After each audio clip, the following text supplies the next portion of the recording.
2021년 송년 주일입니다.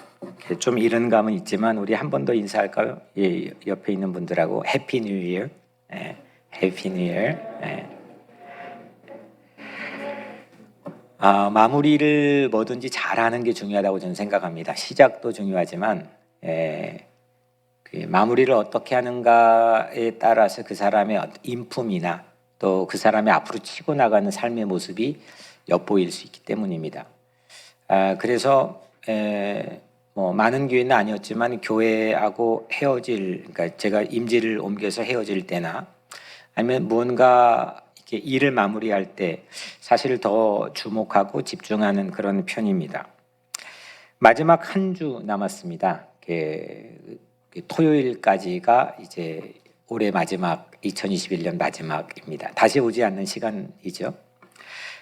이때 여러분들에게 한 가지 제안을 해드리면 혼자 이 한 주 동안 어느 시간을 떼어서 혼자 기도할 시간 또 생각할 시간을 확보했으면 좋겠습니다. 한 해를 돌아보면서 깊은 성찰로 내겐 혹시 무엇이 잘못되었는지 어떤 실수가 있었는지 그러는 반성, 또한 내게 어떤 은혜가 있었는지 내 능력치 바깥에서 어떤 또 하나님의 역사가 나를 이끌어 오셨는지 그런 감사, 이 반성과 감사를 수북히 채울 수 있는 그런 마지막 한 주 되기를 주의 이름으로 축복합니다. 하나님께서 한 해 주신 비전이 다시 시즌2 러브레터였습니다. 비전 문구가 실제 새벽 우리 교우들은 매일 그 온라인이건 현장에 계신 분이건 함께 우리가 이거를 외우고 시작했기 때문에 아시겠지만 대부분의 이 성도님들은 아마 이렇게 생소할 수도 있겠다 싶어서 한번 저를 따라해 주시면 좋겠습니다. 올해 이제 비전 문구가 하나님에게 러브레터를 받는 자녀가 되고, 한번 따라해 주세요. 시작. 하나님에게 러브레터를 받는 자녀가 되고 세상에 러브레터를 전하는 교회가 됩시다.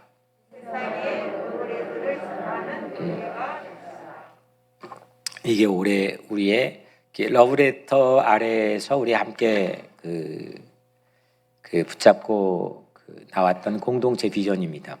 하나님에게 러브레터를 받는 자녀가 되고 세상에 러브레터가 되는 교회가 됩시다. 이거를 거꾸로 한번 뒤집어 봅시다.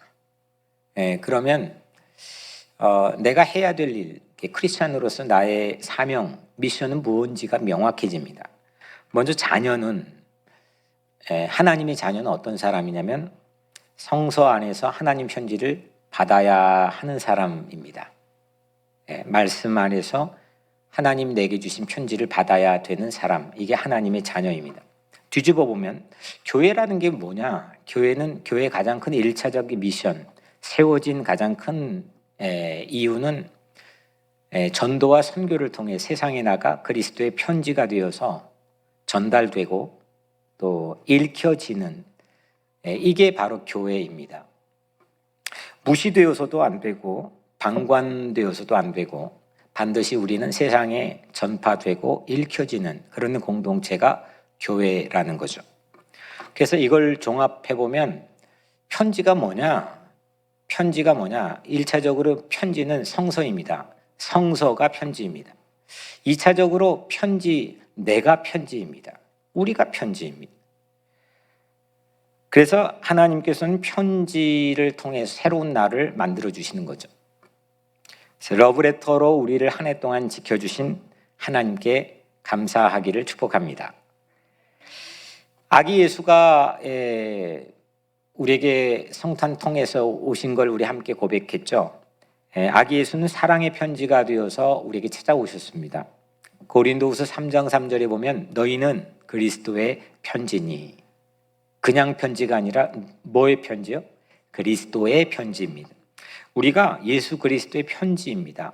우리의 마음에 먹으로, 잉크로 쓴 게 아니고 우리 마음판 신비에 그리스도의 보혈로 써주신 편지가 바로 우리입니다. 우리 마음에 보혈로 써주신 예수님께 그래서 감사하는 여러분들 되기를 축복합니다. 러브레터를 처음에 시작하게 하신 하나님의 의중은 이거였습니다. 팬데믹으로 고립되어 있는 어르신들, 또 특히 수요 예배에는 클로즈를 해야 되고 서로 간에 어떻게 살고 있는지, 건강한지, 이게 상당히 위중했던 그 순간에도 멈추지 않는 공교의 펠로십, 공교의 친교를 행하는 것, 이게 바로 러브레터가 가지고 있는 비전입니다. 한 해 뉴욕 우리 교회 우체통을 통해서 배달된 편지 숫자가 무려 1107통입니다. 저도 안 받은 것만 해도 엄청 많은데 이게 집계되지 않는 그 숫자를 포함한다면 상당수가 우리 교회 우체통을 통해서 또 여러분들 각자의 삶을 통해서 편지가 나누어지고 전달되었습니다. 사랑의 교제를 이 비대면의 시대에서 멈추지 않게 여전히 작동해 주신 성령 하나님께, 우리를 교제하게 하신 성령 하나님께 감사하는 그런 우리 되기를 축복합니다. 아멘. 한 가지 제가 질문해 보겠습니다. 한 해 동안 하나님께, 나는 편지 하나님께 받았다 하신 분 한번 손을 들어 주시고, 세 분 들어주셨네. 하나님께 편지를 받았다. 이 질문이 의중이 뭔가 이렇게 생각하시고 주저주저 하다가 못 드신 분들이 많겠지만, 우리는 여튼 편지를 다 받은 사람들입니다. 이게 우리 아이덴티티입니다. 우선은 수없는 설교들을 통해서 편지를 받았습니다. 그리고 센 바이블 클럽의 3번의 성서 통독이나 여러분들의 개인적인 성서 읽기를 통해서 하나님 편지를 받았습니다. 또 기도를 우리가 할 때 하나님께서 우리에게 세밀한 음성을 통해 알게 모르게 응답해 주시고 이끌어 주셨는데, 이게 전부 다 편지입니다.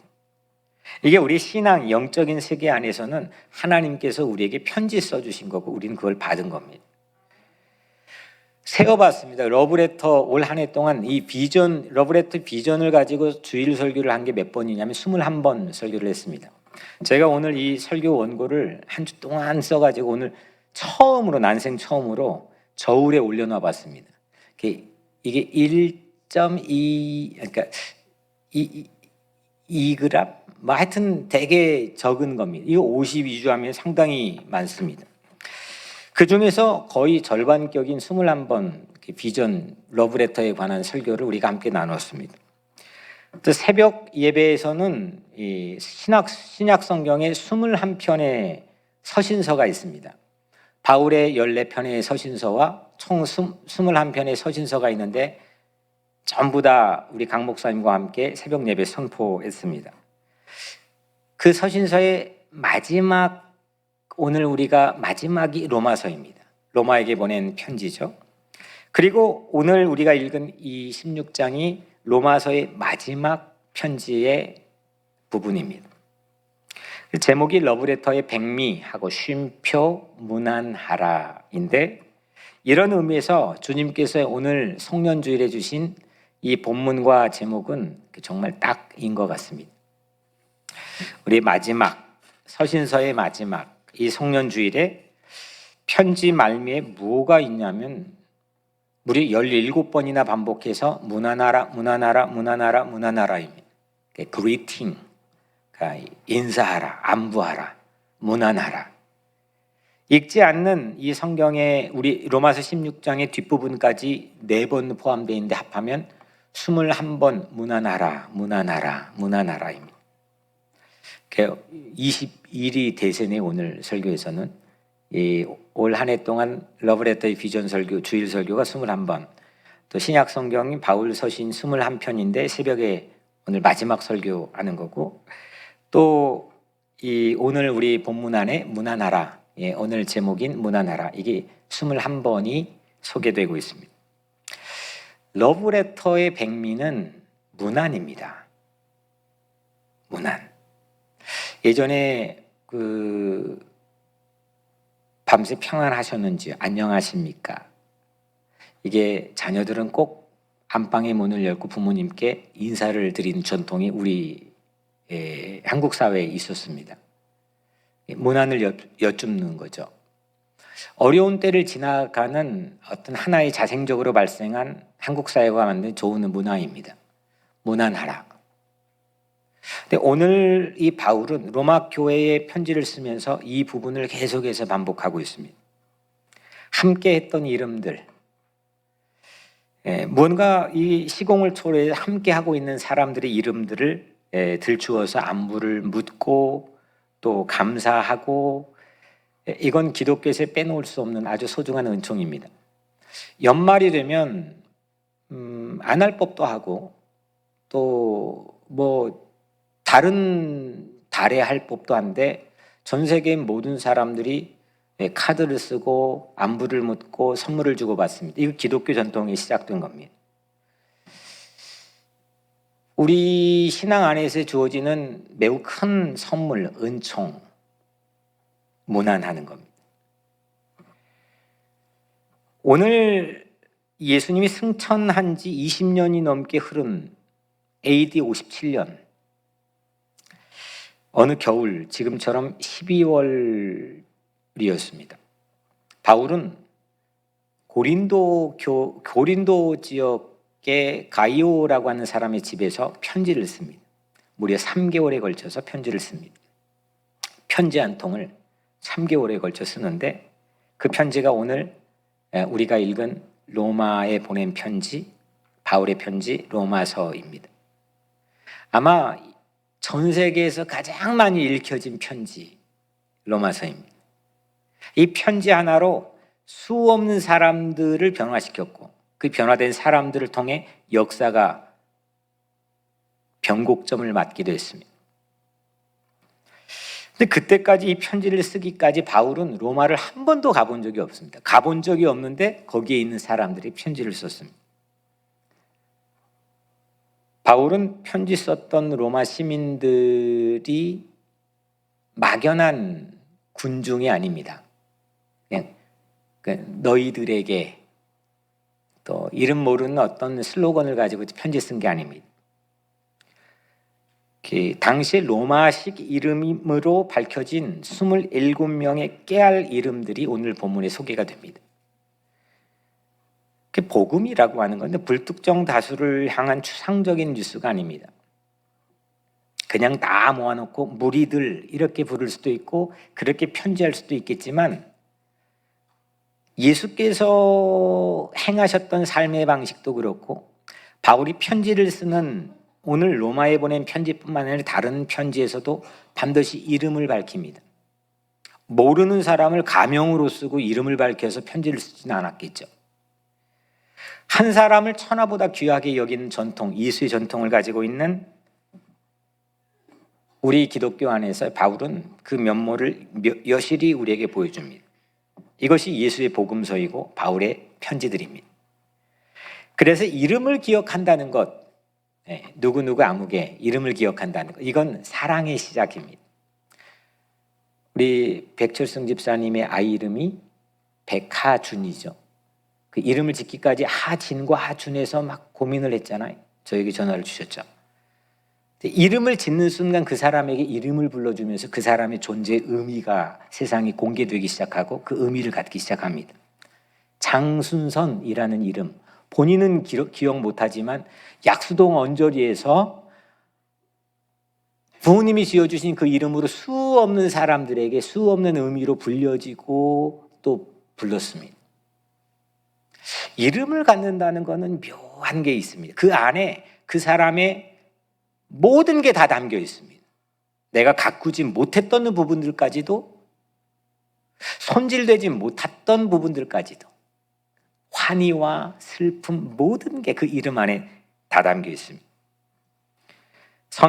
이 성탄과 송년, 이 연말은 이름을 기억해서 서로 문안하는 그런 연말 시즌이 여러분들에게 펼쳐지기를 주의 이름으로 축복합니다.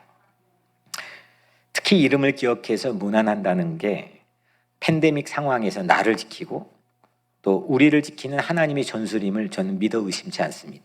우리 이춘범 장로님 아프셨을 때, 병원에 계실 때 이름을 불러가면 여러분들이 수없는 호소를 하면서 이름을 불러가면서 이름을 나눠가면서 쾌유를 기원했습니다. 이름을 부른다는 것은 나도 지키고 너도 지키고 우리를 지키는 하나님의 독특한 전술입니다. 이름은 한 사람의 모두를 담는다 했는데 상대의 모두를 상대의 처지에서 이해하고 배려하고 기억하고 염려하고 기도해 주는 것, 이게 문안 안에 담겨 있는 의미입니다. 이름을 나는 나이가 점점 들어가면서 이름이 잘 헷갈리고 기억이 되지 않습니다. 알 수 있지만 이름을 가장 잘 기억할 수 있는 방법은 그 사람을 위해 기도하는 겁니다. 저도 이 기도가 조금 이게 느슨해지면 이게 막 치고 올라갈 때는 그 사람의 사돈의 팔촌까지 저에게 준 이름들 전부 다 외우려고 안 하는데 기억이 됩니다. 근데 이게 기도가 느슨해지면 이 반경 안에 들어와 있는 이름의 그 모양 숫자들도 축소가 되는 것을 경험하게 됩니다. 기도하면 기억이 안 될 수가 없습니다. 매일 기도하면 이름이 자동 기억됩니다. 이제 가만히 우리 성도들의 생각을 해보면 사실은 솔직히 말하면 여러분들 각자 자신보다 제가 여러분들을 위해 기도하는 게 훨씬 더 많은 성도들도 저는 부지기수라고 생각을 합니다. 그만큼 우리는 사실 기도 많이 하지 않습니다. 누군가가 내 이름을 불러주며 기도한다는 것, 이거는 엄청난 겁니다. 약을 먹을 때 왜 먹습니까? 그 약의 효력을 믿으니까 먹습니다. 약의 효력을 검증해보지 않았는데 의사가 처방해주면 먹습니다. 왜입니까? 약의 능력, 효력을 믿기 때문입니다. 기도는 어떤 사람이 합니까? 기도의 능력을 믿는 사람이 합니다. 그 이름을 불러가면서 기도하는 거죠. 내년 비전이 기도의 입김이 서리기까지입니다. 기도의 강도를 나타내는 거죠. 기도의 능력을 나타내는 겁니다. 이 비전을 곰곰이 생각해 보면 오늘 이게 기도의 비전으로 첫 번째 주시는 첫 발걸음은 소중한 이름들을 채우는 게 이 비전의 의미라고 생각합니다. 왜냐하면 기도를 하면서 우리는 수없이 이제 하나님의 이름을 부를 겁니다. 아버지, 하나님, 여호와, 그리고 예수의 이름으로 기도합니다. 수없이 이 기도의 이 프레임을 가지고 우리는 한 해 동안 씨름을 하게 될 겁니다. 그리고 기도하면서 이웃, 내 자녀들, 내 가족들 수없는 이름들을 부르게 될 겁니다. 저는 기도 노트를 가지고 있지만 이게 소지하고 다니는 크기가 아니어서 주머니에 1년 내내 소지할 사이즈의 기도 노트를 마련할 참입니다. 거기에 어떤 이름들이 한 권, 두 권 채워질지 사랑의 기도 노트가 저는 잠옷 기대가 됩니다. 정치인들은 자기의 어떤 정략적인 이유 때문에 그 수첩을 가지고 다니잖아요. 우리는 신앙인으로서 하나님의 이름 안에서 기도하게 될 소중한 이름들을 우리 각자의 어떤 형태든지 근데 마련할 수 있는 그런 도전이 여러분들에게 있기를 바랍니다. 한 번도 안 가본 로마의 성도들 이름, 그 이름을 정확히 바울은 오늘 기억해서 우리에게 들려주고 있죠. 바울은 마음만 로마에 가고 싶었던 게 아닙니다. 나 로마 가고 싶다. 거기 가서 복음 전하고 싶다. 세계의 중심지인 그곳에 꼭 가야지. 마음만 그렇게 생각한 게 아닙니다. 그 꿈을 이루려고 매일 기도했습니다. 그 흔적이 거기에 있는 이름을 기억하고 우리에게 소개하고 있다는 겁니다. 그 명백한 증거가 16장의 27명의 이름을 기억하는 거 아니겠습니까? 우리도 하나님의 사랑으로 이름들을 기억하도록 기도의 문안, 기도로 문안, 기도 안에서 문안하는 그런 새해를 맞이하게 되기를 주의 이름으로 간절히 축원합니다. 저는 사랑 중에 여러 가지 사랑이 있지만 돈을 줄 수도 있고 밥을 사줄 수도 있고 옷을 사줄 수도 있고 여러 가지 사랑의 표현 방법이 있겠지만 사실 가장 어렵고 가장 큰 노동이 사랑의 노동이 기도라고 생각합니다. 여러분들 나 자신도 매일 기도하는 것 결코 쉽지 않습니다. 후다닥 정신없이 한 주가 지나가고 한 해가 지나갑니다. 내 자녀 위해 기도해야지 생각과 실제 내 자녀 위해 기도하는 건 하늘과 땅 차이입니다. 내 자녀를 위해서 부르짖어 얼마나 기도했습니까? 나를 위해서 또 내 이웃을 위해 내가 살아가는 이 시대를 위해서 얼마나 기도했습니까? 기도하는 거는 그 사람을 진짜 사랑하는 겁니다. 바울이 로마 교회에 문안했던 27명의 이름들을 이제 면밀히 한 사람씩 우리 살펴보려고 합니다. 근데 아쉽게도 이 27명의 삶은 우리 자세히 알려진 바가 거의 없습니다. 단편 정보들만 우리에게 제공되고 있는데 이걸 지나치게 자세히 알려고 하는 것 지혜롭지 못합니다. 우리는 호기심으로 이 사람이 어떤 사람일까? 이렇게 생각해 볼 수 있지만 한 사람을 내가 정확한 정보로 알지 못하는 상황에서 모든 것을 알려고 할 때, 호기심으로 접근할 때 그건 착오가 발생될 우려가 있고 왜곡될 우려까지도 있기 때문입니다. 호기심이라고 하는 것은 과학기술이 발전할 수 있는 지대한 공헌을 해오고 있습니다. 하지만 사랑이 빠져버린 호기심, 이건 자칫 매우 위험해질 수 있기 때문입니다.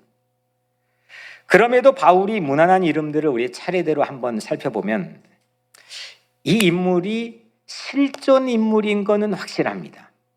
그러니까 이름을 내놨겠죠. 바울이 가명 써가지고 그 27명의 이름들을 지어내가지고 거기에 적어놓지는 않았겠죠. 살아있는 사람들입니다. 삶의 육중한 무게를 대변하는 가장 명확한 증거가 사실 이름이기 때문입니다. 먼저 첫 번째 사람 우리가 한번 보면 5절입니다. 내가 사랑하는 에베네도에게 문안하라. 그는 아시아에서 그리스도께 처음 맺은 열매이라. 이름이 누구예요? 에베네도. 아시아에서 처음으로 예수님 믿은 사람입니다. 그리고 바울의 사랑하는 동역자가 에베네도입니다. 6절 너희를 위하여 많이 수고한 마리아에게 문안하라. 이 마리아가 누굴까요? 누굴 것 같아요? 저도 몰라요. 네. 이런 겁니다. 복음서 안에서도 마리아는 다수로 등장합니다. 다른 인물이. 당시에 가장 흔한 여성 이름, 유대식 여성 이름 중에 하나가 마리아였습니다. 우리 이거는 분간할 수가 없습니다. 이거를 추측하는 주석도 있지만 이게 사실 솔직히 알 길이 없습니다. 분명한 거는 이 마리아는 당시에 로마에 있었습니다. 그리고 로마 교회를 위해 많이 수고했던 대단한 여성 일꾼 거는 확실합니다. 7절에 보면 내 친척이요 나와 함께 갇혔던 안드로니고와 유니아에게 문안하라. 그들은 사도들에게 존중이 여겨지고 또한 나보다 먼저 그리스도 안에 있는 자라. 두 사람 소개되고 있죠. 안드로니고와 유니아입니다. 이건 바울의 친척입니다. 그리고 바울과 함께 감옥에도 갇혔던 적이 있었다고 얘기합니다. 더 놀라운 것은 바울보다 먼저 예수를 믿었던 사람입니다. 그리고 당시의 사도들이 지켜 세웠던, 인정해 주었던 로마 교회의 지도자가 이 두 사람입니다. 8절 9절을 보겠습니다. 주 안에서 내 사랑하는 얌블리아에게 문안하라. 그리스도 안에서 우리 동역자인 우르바노와 나의 사랑하는 스타고에게 문안하라. 이 세 사람은 이 표현으로 보자면 절친입니다. 절친 삼총사. 그러니까 얌블리아, 우르바노, 스타고 전부 다 내 사랑하는 절친입니다. 10절에 보면 그리스도 안에서 인정함을 받은 아벨레에게 문안하라.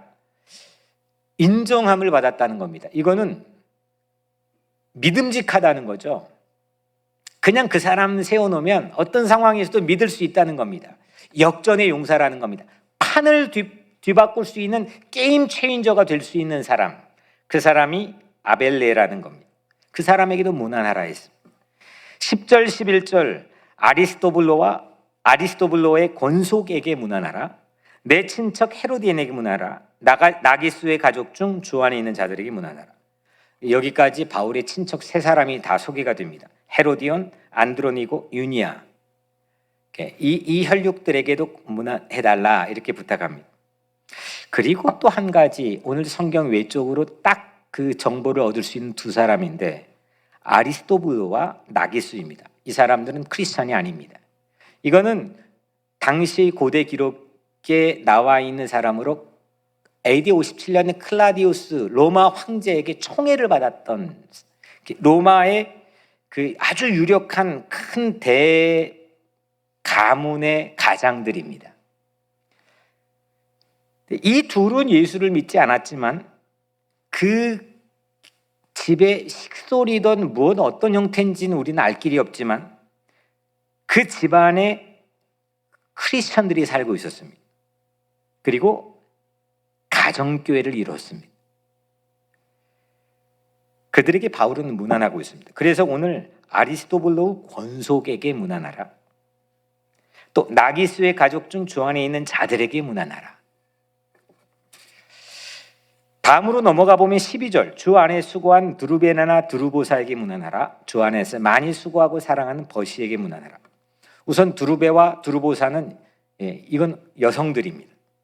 그리고 버시는 남성인데 셋은 전부 다 공통적으로 들어가 있는 문구가 있습니다. 주 안에서 수고했다.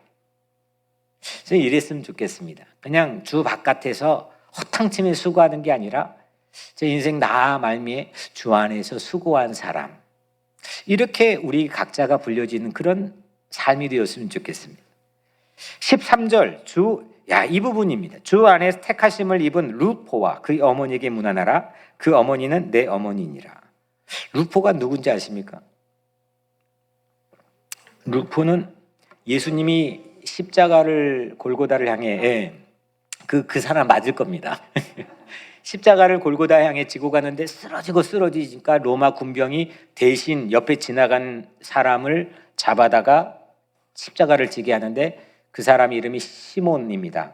구레네 지역에서 왔다 해서 구레네 시몬으로 부르는데 구레네는 지금의 북아프리카 리비아입니다.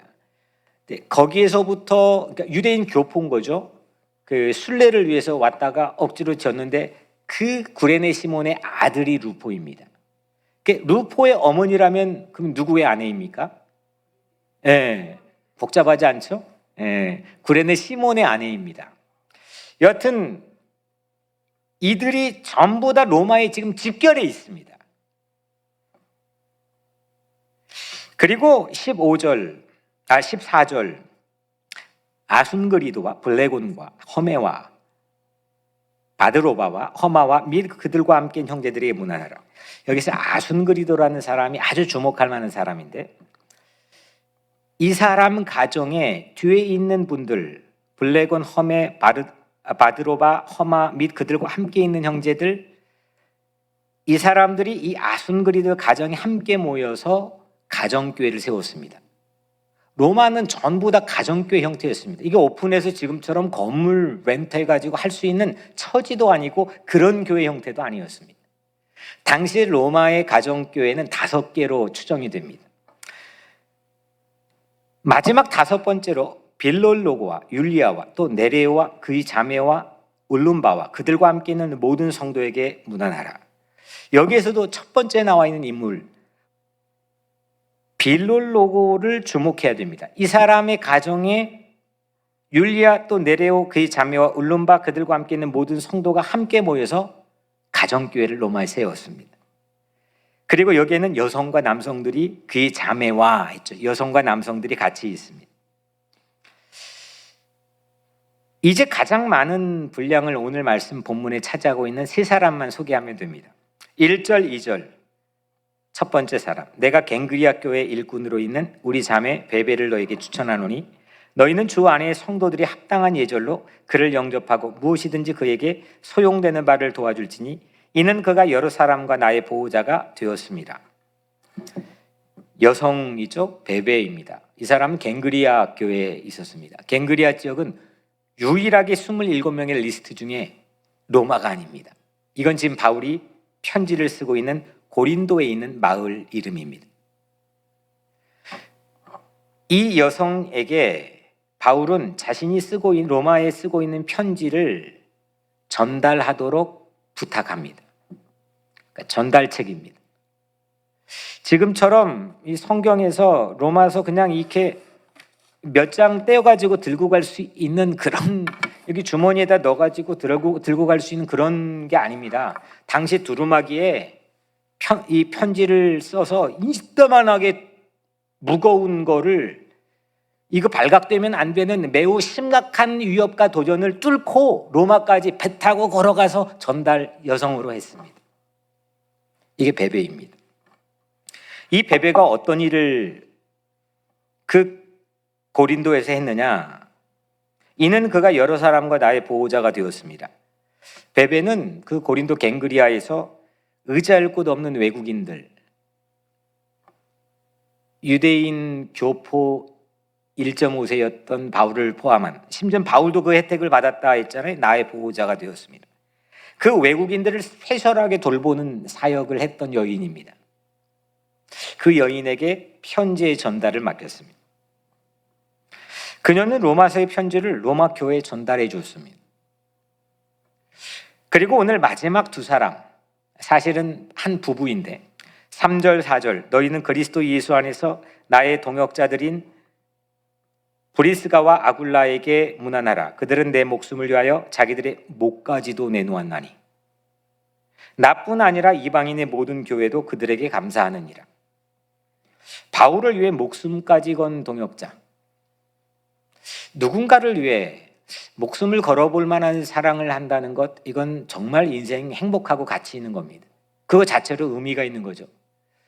오늘 제가 자꾸 말씀드려 죄송합니다. 우리 장군사님 정말 손주를, 우리 해드미를 위해서 목숨 걸 수 있죠?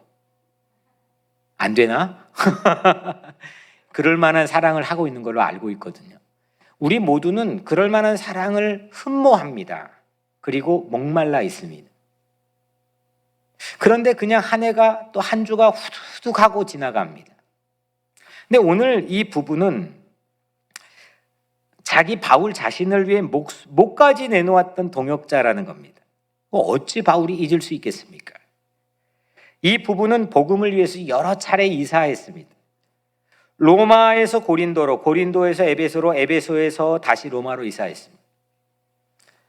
고린도에서 이 부부와 바울이 처음 만났는데 바울은 자비량 선교를 하죠. 교회에 민폐를 끼치지 않기 위해서 텐트를 만드는 그 직업을 갖습니다. 이거를 누가 직업을 전수해 줬느냐? 본래 이 직업을 갖고 있던 이 아굴라와 브리스길라 부부가 전수를 해줬습니다. 그리고 따라다니면서 끝까지 재정적 지원을 아낌없이 해줬던 사람, 바울을 위해 해줬던 사람이 두 사람입니다. 심지어는 바울 곁에서 당시에 최고의 성경학자였던 아볼로를 가르쳐버렸던 사람이 이 아굴라와 브리스길라입니다. 아예 이 부부 집이 로마 교회가 됩니다. 아굴라 브리스길라 가정, 또 아까 말했던 이 아순그리도, 또 빌롤로고, 또 이런 사람들의 가정, 이 5가정이 로마 교회인 겁니다. 저는 오늘 이렇게 이제 우리가 27명 명단을 하고 우리가 함께 나눴는데, 이런 명단을 우리가 확보했으면 좋겠습니다. 누구에게 무난할 만한 27명의 명단, 지금 써보라고 한다면 사실은 이 정도의 밸류를 가지고 무게감을 가진 사람이 한 사람도 없을 수도 있습니다. 이게 우리에게 챌린지, 하나님이 주신 비전입니다. 이 명단을 우리도 확보하고 무난할 수 있는 그런 라이프로 빌드업 해갔으면 좋겠습니다. 한창 유행이었던 버킷리스트라는 게 있죠. 죽기 전에 내가 해보고 싶은 일. 우리가 죽기 전에 해보고, 어디 여행도 가고 싶고, 달나라도 가보고 싶고, 이것저것 해보고 싶은, 나 하지 못했던 일이지만 꼭 하고 싶은 일이 있겠지만, 이런 이름 명단 확보하는 것, 내 수첩에 이 27명의 밸류를 가진 명단을 확보하는 것, 이거는 여러분들의 삶의 의미를 더욱 빛나게 하는 매우 의미 있는 버킷리스트가 될 줄로 믿습니다. 이렇게 꼼꼼히 이름을 본 까닭은 우리에게 익숙해진 이름들이 대부분이거든요. 자칫 건성으로 넘어갈 수 있기 때문입니다. 그냥 넘어가면 되겠지만 이건 그냥 건성으로 넘어갈 수 있는 그런 이름들이 아니라는 걸 이제 여러분들은 아시겠죠. 구색 맞추기 위해서 이름들을 바울이 넣어둔 것이라면, 우리는 그렇게 이 16장을 읽어버린다면 우리는 문안의 의미를 찾지 못할 수도 있습니다. 시대가 이 포스트 모던 또 포스트 콜로니얼 사회가 되면서 권위가 해체가 되고 그러면서 각 개인이 되고 한국의 이 부동산 집을 갖고 있는 사람이 45%가 싱글이라는 겁니다. 옛날 대가족이라는 걸 설명해줘도 아마 요즘 시대는 잘 모를 수도 있을 겁니다. 한 방에서 칼잠으로 자면서 서로 막 뭐 치고받고 하면 그렇게 잤던 그런 문화를 우리도 다 잊어버렸습니다. 이게 어떤 문명으로 서로 새롭게 넘어가 버릴지 우리는 누구도 예측할 수가 없겠지만 이런 문안이라고 하는 새로운 신앙적 밸류를 우리가 새롭게 찾을 수 있다고 한다면 우리가 고독하지만 않게 동행이라고 하는 새로운 삶의 의미를 가지고 따뜻하게 하지만 이 공의를 위해 살아가는 삶이 외롭지 않게 예수가 걸어갔던 것처럼 그렇게 우리의 길이 열려지지 않을까 싶습니다. 이 꼼꼼한 이름들을 우리가 함께 살펴보면서 세 가지를 깨닫게 해주셨습니다. 먼저 첫 번째, 여러분들 보셨지만 여성들이 대거 포함되어 있습니다. 지금과는 비교도 안 되게 여성은 이름에 아예 들어오지 못합니다. 근데 여성들이 놀랍게 이 지도자 그룹에 포함되어 있습니다. 두 번째, 말씀드렸다시피 로마 교회는 5개 가정교회들로 이루어졌다는 겁니다. 세 번째, 이 루폰의 식구들인 이 식구들의 출신지인 북아프리카 리비아를 포함해서 유럽에서 온 사람들, 아시아에서 온 사람들, 중동에서 온 사람, 다양한 레이스, 인종들이 그 로마의 한복판에 모여 있었습니다. 다시 말하면 세 가지의 리스트를 통해 우리 세 가지를 볼 수 있습니다. 첫 번째, 여성. 두 번째, 가정. 세 번째, 레이스, 인종입니다. 이 기반으로 당시 세계 중심지인 로마에서 그 막역한 제국의 횡포에 저항하면서 사랑, 헌신, 섬김이 꺾이지 않고 교회를 세웠고 그 기독교가 전파되는 모든 라인은 바로 이 라인, 이 레일을 타고 전파되었습니다. 이런 이름들을 하나하나 불러가면서 문안하는 바울은 작은 것, 그냥 이름 하나 정도 누락시키고 그냥 넘어가도 될 법한 그런 이름들, 그 작은 것 안에서 늘 큰 것을 보았던 모습을 우리에게 보여줍니다. 기독교는, 성탄은 제 베들레헴 마구간 구유같이 지극히 작은 자리 하나를 온 우주를 담아버리는 자리로 보게 만드는 게 기독교의 전통입니다. 지극히 작은 자, 지극히 작은 이름 하나에서 큰 걸 놓치지 않고 볼 줄 아는 거죠. 바울이 27명 이름을 부른데 이거 어떻게 부르게 되었을까요? 오늘 마지막입니다. 어떻게 해서 이런 이름들을 부르게 되었을까? 안 가봤거든요. 이름을 부르고 어떻게 문안하게 되었을까? 본인의 잊을 수 없는 체험 때문입니다. 바울이 원래 이름이 뭐였죠? 사울이었죠. 예수 믿는 사람을 핍박하기 위해서 다마스쿠스라고 하는 이 도시로 길을 가던 중에 갑자기 하늘에 소리가 들려옵니다. 땅에 엎드려져 들으며 소리가 있어 이르시되 사울아 사울아 네가 어찌하여 나를 박해하느냐. 이게 바울의 예수 체험 전부입니다. 예수님 박해하던 바울의 과거 이름인 사울 이름을 예수님은 그 왼수 같은 사울의 이름을 애절히 기억해 불러주었습니다. 이게 바울이 예수에 대한 체험 전부입니다. 다른 게 붙어 있지도 않습니다. 이름을 불러줬던 경험, 이게 바울의 예수 체험입니다. 나 같은 걸 끼지도 못할 자격 없는 나를 지금 내가 뭐 하러 가는 것 뻔히 아실 텐데 내 이름 불러줬던 그게 예수에 대한 바울의 체험입니다. 이 경험이 그 사울을 바울로 변화시켰습니다. 바울 한 사람이 이름을 불러가며 유럽 대륙을, 아시아 대륙을 뒤바꿔 놓았습니다. 원수 같았을 바울 이름도 불러줬던 예수.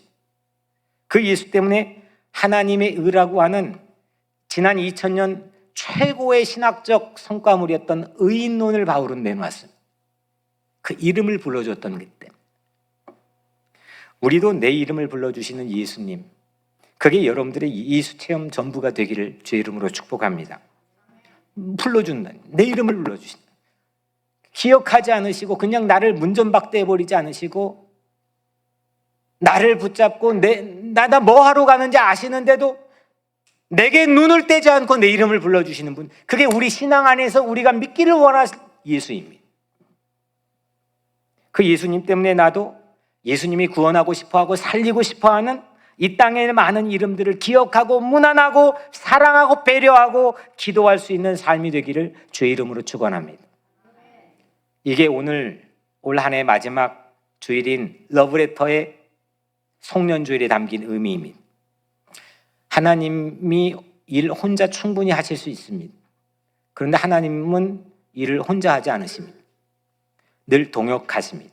천지를 창조하실 때에도 또 이 땅에 예수 그리스도를 보낸 모든 순간에서도 이게 문안입니다. 하나님이 나에게 찾아오시는 문안. 예수님도 동역하셨고 바울도 동역했습니다. 예수님이 하신 말씀 마태복음 18장 19절에 너희 중에 두 사람이 땅에서 합심하여 무엇인지 구하면 하늘에 계신 내 아버지께서 저희를 위하여 이루게 하시리라. 아멘. 통성기도, 소리내서 하는 통성기도, 금식기도, 방언기도, 이거 물론 능력이 있겠지만 가장 능력이 있는 기도는 합심기도입니다. 두세 사람이 모여서 합심으로 기도하면 반드시 주님께서 그 자리에 함께하여 응답해 주시겠다고 약속했기 때문입니다. 16절 너희가 거룩하게 입맞춤으로 서로 문안하라. 그리스도의 모든 교회가 다 너희에게 문안하느니라. 거룩한 사랑으로 문안하면 온 교회가 우리를 향해서 문안한다는 겁니다. 사랑하는 여러분, 편지로 2021년 열어주셨고 편지로 2021년을 마무리하게 합니다. 편지가 뭘까? 편지는 성서고 편지는 나입니다. 내가 읽혀져야 됩니다. 나 혼자 열심히 썼다고 했는데 아무도 심지어 자식조차 리딩해 주지 않는다면 뭔가 물음표를 던져야 되지 않겠습니까? 하나님이 우리에게 보내신 편지, 그게 곧 우리 각자 자신이고 우리는 보냄받은 편지로 새로운 사명을 부여받았습니다. 다시 시즌 3, 기도 입김이 서리기까지. 다시 이 기도의 비전은 예수 이름으로 기도드립니다 라는 기도의 문안으로 이름을 부르는 비전입니다. 러브레터의 백미 문안하라 라고 한다면 기도의 입김이 서리기까지 이 비전의 첫 발걸음도 기도로 문안할 수 있는 이름들입니다. 원수 같은 내 이름 불러주신 예수님 따라서 우리도 바울처럼 27명의 이 이름 리스트를 여러분들의 가슴 안에 확보할 수 있는 그런 한 주간 준비가 되기를 주의 이름으로 간절히 축원합니다. 기도하겠습니다. 은혜로우신 아버지 하나님 감사합니다. 한 해 마지막 주일입니다. 한 해 어떻게 지내왔는지 우리들도 잘 가늠이 되지 않을 만큼 때로는 건성건성 듬성듬성 지나왔지만 뒤돌아보면 하나님의 은혜 아닌 것이 없고 하나님의 손길 아닌 것이 없음을 이 시간 고백합니다. 서로 우리가 부족하고 실수하고 어려운 일이 있었다 할지라도 우리 이름 불러주신 그 주님 예수 체험으로 오늘 우리 또한 새해 새롭게 나갈 수 있는 준비 한 주간 되게 하여 주옵소서. 예수님 이름으로 간절히 기도드리옵나이다. 아멘.